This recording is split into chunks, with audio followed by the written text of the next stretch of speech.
Hello everyone again. This is lecture 3 part 1 of current electricity. Today we will go on the further discussions of that example 3.1 which we started in the previous part of lecture 2 part 3.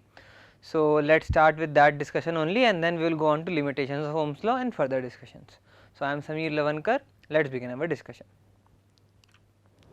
Okay, so a course outline for you till now. What has happened in the concepts of current electricity. We started with the introduction concept in which we understood how is the electric current being produced, what are the differences between the charges being put at rest and charges being in motion. So finally the point which came into picture was that if the charges are in motion, then that constitutes an electric current. The next concept in introduction was that always the electric current being passed from point A to point B through a complete medium is not stable, such as the electricity which comes from the clouds and reaches the earth's surface. And we as a person which we need to use efficiently, the current electricity has to be in smooth flow, such as smooth flow of water. So how are these things being done is the complete explanation of how we move through this chapter. So first of all we understand the concept electric current, conductance, what is happening, then a wire is being built and etc., and everything was being drifted apart. Then in the next concept we did about electric current. We understood the concept of electric current, what is electric current, how is this mathematically computed. So mathematically electric current is nothing but small q by t, that is in time t if the charges pass from point A to point B is q, then it is current is nothing but the time rate of change, that is small q by t. In infinitesimal time we can also write this electric current as limit delta t tending to 0 del q by del t. Then in the third point of electric current in conductors, we understood the concept of how the electric currents are being either bound or free in nature, and depending upon the intensity with which it is being free in the nature, it is divided into three types. One was conductor, next was semiconductors, and third was insulators. So conductors are the best are the best substances through which the electrons flow very freely and hence the conductance takes place. Because the conductance takes place, that's why the electric current is produced very efficiently in these. Next is the most important law in the complete current electricity, which was Ohm's law, in which we stated that V is directly proportional to I as long as the current as long as the circuit is closed, and therefore we found out the formula, that is V is equal to IR, where R is nothing but the resistance.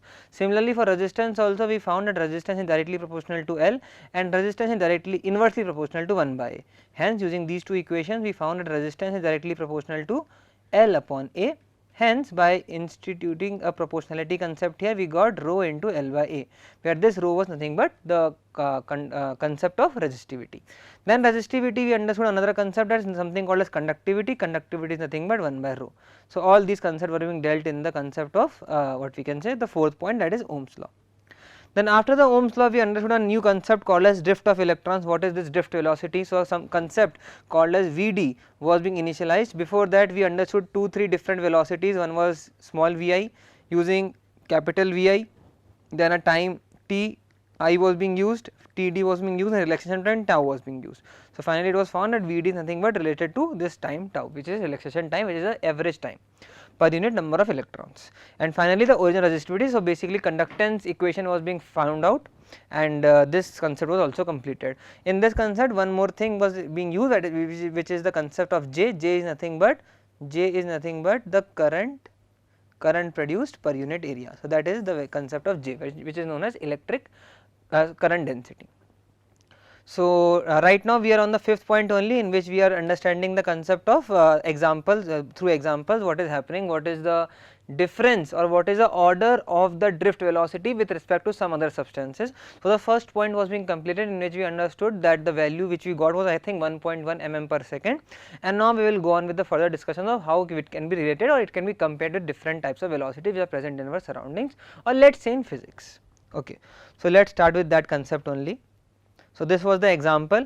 As I already told you, here the formulas will be keep on updating and you will get a complete bunch of formulas which are required for your complete current electricity.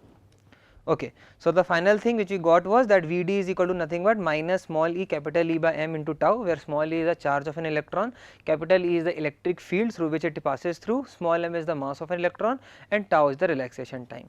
Similarly sigma is nothing but n e square by m into tau. So here the value of n is nothing but the number of atoms per cubic meter, small e is again the charge of the electron, small m is the mass of the electron, and tau is the relaxation time. Okay. So, finally, in the previous lecture we got the concept of we got the value of Vd is equal to 1.1 mm per second.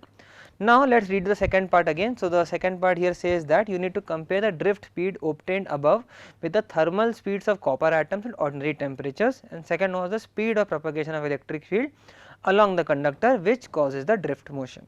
Okay.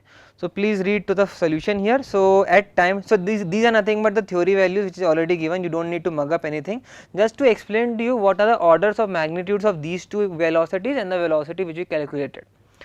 It is been explained here. Okay. So, at a temperature T, capital T, the thermal speed of a copper at 0 degree at 0 mass of copper atom, it is of a copper atom of mass capital M is obtained from using the equation using the equation which is of under root of Kb T by M capital M, where K is the Boltzmann constant. So, for copper at 300 Kelvin, this is about 200 mm per second. So, as you can see, the value which we got was 1.1 mm per second. If I change it into meters, it is nothing but 1.1 into 10 to the power minus 3 meter per second. And here the velocity which we got for the thermal speeds of copper atoms is equal to 200 meter per second.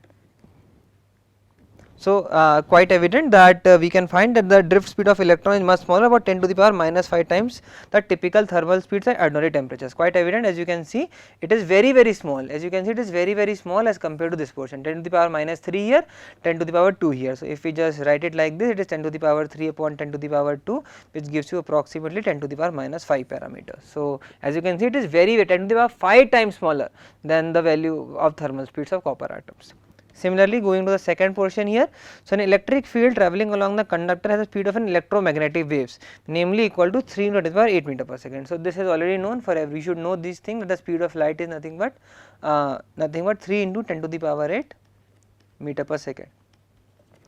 Hence, the drift speed is in comparison to this is nothing but, so we can just write 10 to the power 8 upon, or we can write like this, it is 10 to the power minus 3 upon 10 to the power 8, which gives you 10 to the power minus 11. So, 10 to the power minus 11 times smaller than the speed of propagation of electric field across the conductor. So, this was just the comparison portion. Let us move on to one more example, and that is the end of this concept here. Okay. So, please read the example number 3.2 here. So, in example 3.1, the electron drift speed is estimated to be only a few mm per second. Quite evident, it was, if the exact value I would write here, it is 1.1 mm per second.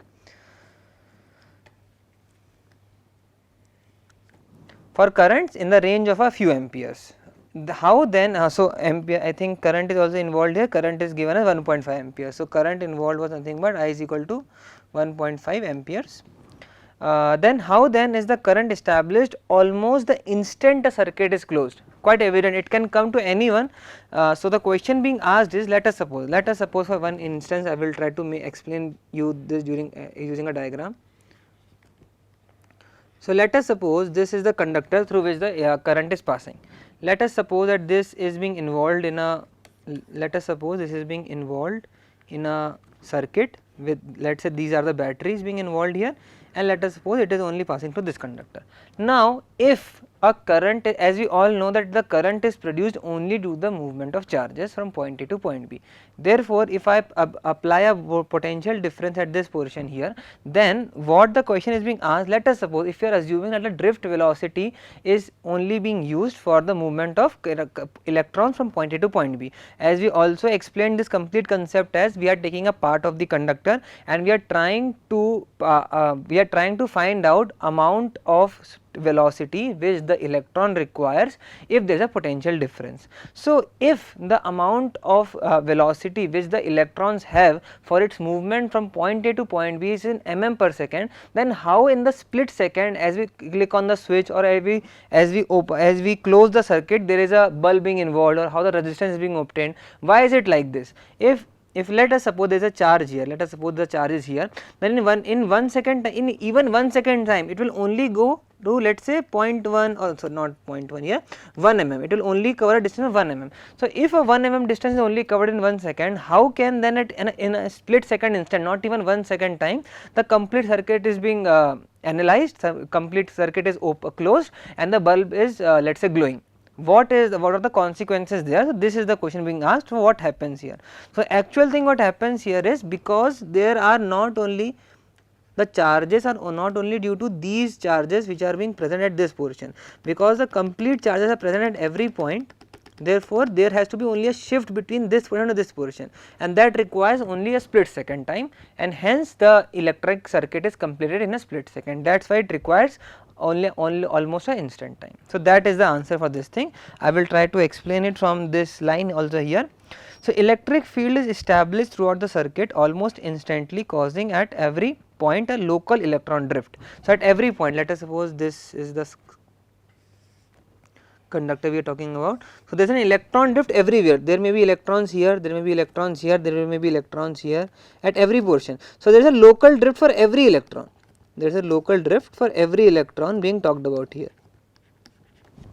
Let us suppose this is the direction in which the electrons are moving. So, establishment of a current does not have to wait for electrons from one end of the conductor traveling to the other end. So, it does not require that if the tipmost point of this electron should reach this portion. The analysis, the main thing is required is that the electrons which are just at the brisk of attaining the exact end point of the conductor has to be reached. So, the electron which is very near would reach in a split second only, it will not require the complete length to take into picture, and hence these electrons keeps on increasing, keeps on entering, keep on entering. So, after this time this electron will enter, after this time this electron will enter, after this. So, and at the, let us say after 5 seconds or 10 seconds, complete electron motion from this to this is already occurred. So, this is the exact concept of why at an instant only the complete circuit is being closed, and there is the analogy that even if the drift velocity is very less, the complete circuit is being closed and the bulb is glowing. So, just reading it again. So, the establishment of a current does not have to wait for the electrons from one end of the conductor to travel to the other end. However, it does take a little while for the current to reach its steady value. So, for steady value reach, so that amount of charge is not just so because for example, let us suppose I try to explain it more. Let us say I make 2-3 diagrams here, so that this thing is explained very clearly to you. So, what does the last line mean? Let us suppose that at the very instant we are talking about a time which is t is equal to t1.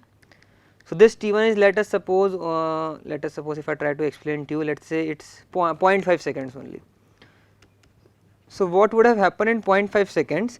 The exact portion, let us say this is the tip. Let us say this is the tip, that if the electrons reaches this portion, the complete circuit is being made and the bulb starts glowing.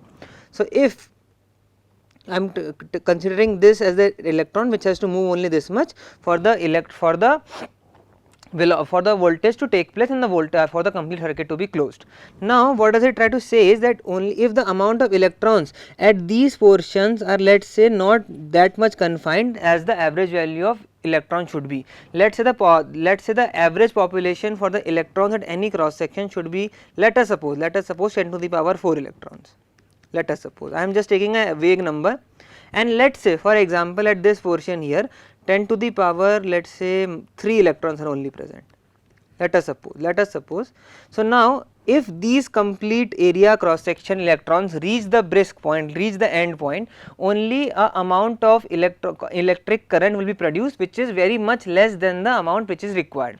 What does the last line try to explain to you is that it takes time to make the current steady, because when the complete amount of electrons which are already present in this portion has been reached from this point to this point, the average cross sectional area's electron population which we need has been attained at the end point. Let us suppose that somewhere it is 10 to the power 3, let us suppose it is somewhere 10 to the power 5, let us say at some point it is 10 to the power 4 only. So, when the complete areas cross section, that infinitesimal areas cross sections have reached the end point, then there is a complete steady current being evolved, and therefore and these electrons keeps on adding only. So, sometimes it is less, sometimes it is more, sometimes it is less, sometimes it is more, but the final point is that the drift velocity is very less. So, for that portion only we need the answer to attain, and therefore that initial portion it may not be steady, but after the complete circuit is made, after a few seconds the complete electron steady current has been achieved. Why it will be achieved? Because when the complete, let us say there are electrons which are not uniform in the initial point,